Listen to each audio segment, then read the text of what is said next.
আরশে আলার ফুল মুহাম্মদ রাসূল। আমার নবী যখন দিন প্রচার করে সব ঘটনা আমরা জানি শুনেছি। আমার নবী যখন ছোটবেলায় মা হালিমার ঘরেতে ছিলেন তখন সেই মা হালিমার ঘরেতে কি করতো, কেমন ছিল আমার নবী, কবি ছন্দের মাধ্যমে লিখছে দেখুন। আরশে আলার ফুল মুহাম্মদ রাসূল আসলো যেদিন হতে দুনিয়াতে। আরশে আলার ফুল মুহাম্মদ রাসূল আসলো যেদিন হতে দুনিয়াতে। সেদিন হতে এই সারা দুনিয়া ভরে গেল দেখো রেহমাতে। আরশে আলার ফুল মুহাম্মদ রাসূল আসলো যেদিন হতে দুনিয়াতে। প্রথম দিন মা আমিনার ঘরের থেকে যেদিন মা হালিমা নিয়ে এসেছেন, মা হালিমা দেখছে তানার ঘরেতে তেল নেই কোনো বাতি জ্বালাবার মতো। তিনি চিন্তা করলেন পরের বাচ্চাকে নিয়ে এসেছি, কেমন করে অন্ধকারে থাকবে, আমি না হলে থাকতে পারবো, কিন্তু এই পরের বাচ্চাটাকে নিয়ে এসেছি। তখন মা হালিমা চিন্তা করতে করতে ঘুমিয়ে পড়ে। গভীর রাত্রে যখন ঘুম ভেঙে যায় দেখে ঘর চারিদিকে আলোয় আলোকৃত হয়ে আছে। তো সেই আলো কোথা থেকে এসেছিল?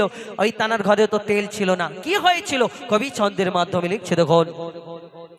মা হালিমা বলে মুহাম্মদ প্রথম যেদিন এলো আমার ঘরে। মা হালিমা বলে মুহাম্মদ প্রথম যেদিন এলো আমার ঘরে। তেল ছিল না বাতি জ্বালাবার, শুয়েছিলাম রাতে অন্ধকারে। গভীর রাতে দেখি লক্ষ্য করে ঘর রয়েছে আলোতে ভরে।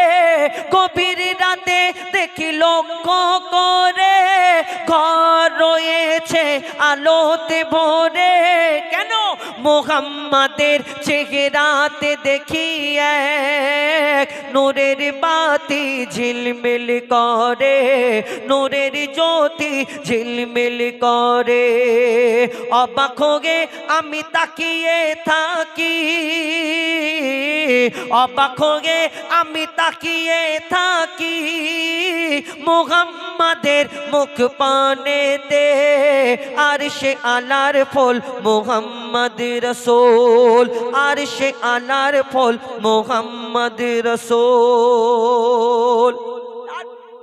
তারপর মা হালিমার ঘরেতে আরো কি ঘটনা ঘটে কবি ছন্দের মাধ্যমে অতি মূল্যবান কথায় লিখছে দেখুন। দুধ খাওয়াবার জন্য আমি, মা হালিমা প্রত্যেক দিন তানার ঘরেতে ওই ছাগল ছিল এবং তানার ঘরে ছাগলগুলোকে প্রত্যেক দিন জঙ্গলের মধ্যে পাঠাতো। কিন্তু একদিন দেখছে হঠাৎ মা হালিমার ঘরে সব ছাগলগুলো আছে, একটা ছাগল খুঁজে পাওয়া যায় না, একটা ছাগল খুঁজে পাওয়া যায় না, একটা ছাগল মিসিং। তো চিন্তা করছে কি করে আমার ওই ছাগলটা কে নিয়ে গেল, কোথায় গেল, জঙ্গলে রয়ে গেল নাকি চিন্তা করছে। যখন মা হালিমা বসে বসে তখন আমার দয়ের নবী মায়ের নবী আস্তে আস্তে এসে হেঁটে হেঁটে এসে বলছে, মা গো তোমার ওই ছাগলকে কে নিয়ে গেছে, কোথায় নিয়ে গেছে আমি সব জানি, আমি তোমার ছাগলকে ফিরিয়ে আনবো, একবার পারমিশন দাও। কি কোথায় আছে ছাগলটা, সেই ছাগলকে কোথায় নিতে গেল আমার দয়ার নবী। কি হয় ঘটনা লিখছে দেখুন। রোজ আসেন ছাগল চরাতে, দূর থেকে নূর দেখি সবাই, কালকে আপনি আসেননি আমরা মনে মনে ভেবেছি এটাই। ছাগলটিকে যদি তুলে আনি নিশ্চয়ই ছুটে আসবেনি আপনি। ছাগলটিকে যদি তুলে আনি নিশ্চয়ই ছুটে আসবেনি আপনি। ইয়া রাসূলুল্লাহ ইয়া হাবিবাল্লাহ চুমিব আপনার চরণ দুখানি।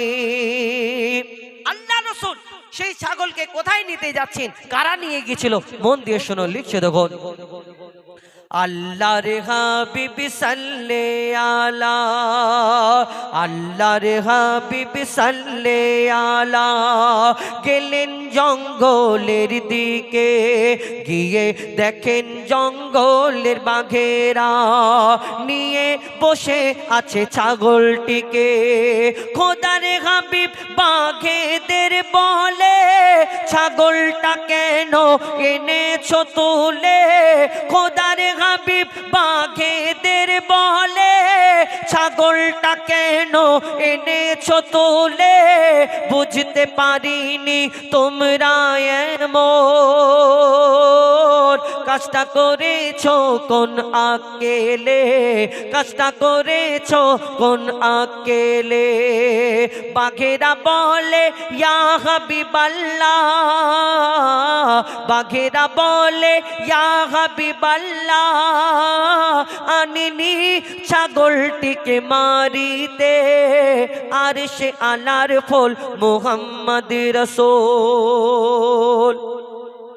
সেই গভীর জঙ্গলের বাঘেরা ছাগলকে নিয়ে বসে আছে মা হালিমার ঘরে, কিন্তু সেই আমার দয়ার নবী যাওয়ার পরে যখন জিজ্ঞেস করছে ও বনের বাঘেরা তোমরা যদি ছাগলকে মারার জন্য আনোনি তাহলে কিসের জন্য এনেছো? তাহলে একটা বাঘ যদি ছাগল ধরে নেয় সে চুমো খাবে, রান্না করার জন্য সময় দেবে? সে তো হাউমাউ করে খেয়ে ফেলবে। সেই বাঘেরা ছাগলকে নিয়ে বসে আছে। তারপর শেষ কথায় সেই ছাগল বাঘেরা কি উত্তর দেয় কবি ছন্দের মাধ্যমে লিখছে দেখুন, রোজ আসেন ছাগল চরাতে। ইয়া রাসূলুল্লাহ, আপনি তো প্রত্যেক দিন ছাগলদের নিয়ে আসেন, একদিন দুদিন তিন দিন হলো আপনি যখন আসেন না আমরা বড় চিন্তায় পড়ে গেছি, কেন আমার নবী আসে না? তখন আমরা এই চিন্তা করেছি। কি চিন্তা করেছিল? রোজ আসেন ছাগল চরাতে দূর থেকে নূর দেখি সবাই, কালকে আপনি আসেননি আমরা মনে মনে ভেবেছি এটাই, ছাগলটিকে যদি তুলে আনি নিশ্চয় ছোটে আসবেন আপনি, ছাগলটিকে যদি তুলে আনি নিশ্চয় ছোটে আসবেন আপনি। ইয়া রাসূলুল্লাহ ইয়া হাবিবাল্লাহ চুমিব আপনার চরণ দুখানি, চুমিব আপনার চরণ দুখানি। দরুদ পড়ে ওই বনের বাঘেরা,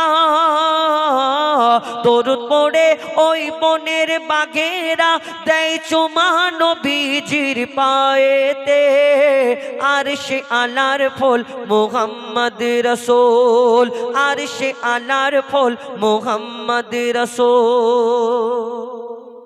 শুনলে এটা ফরমাইশ মোতাবিক গজল কমিটির তরফ থেকে। এখন আমার